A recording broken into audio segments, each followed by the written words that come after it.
मेरे नहायत वाजिबुल एहतराम दोस्तों, बुज़ुर्गों और जनाब मेरे बड़े भाई इकबाल डार साहब और इनके ज़ोरे बाजू और मौजूद तरीन मेहमानों का मैं शुक्रिया अदा करना चाहता हूँ। मुझे दिली खुशी हुई है कि ये हमारे बड़े भाई हैं, इन्होंने अरसा 35 साल पहले भी आपकी खिदमत की है।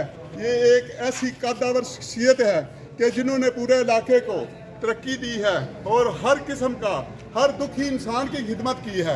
आज यही नतीजा है कि मेरे भाई को अल्लाह ने दोबारा इज्जत दी है। आखिर में एक शेर कहकर बात ख़त्म करना चाहता हूँ। रब रब करते बूढ़े हो गए मुल्ला पंडित सारे, रब रब करते बूढ़े हो गए मुल्ला पंडित सारे, रब दा खोज खुरा ना लब्बा सजदे कर कर हारे, रब दा खोज खुरा ना लब्बा सजदे कर कर हारे। बुल्ले शाह रब ते तेरे अंदर वसदा विच कुरान इशारे, बुल्ले शाह रब तेरे अंदर वसदा विच कुरान इशारे, रब ओनू मिलसी जेड़ा अपने नफ्स नू मारे।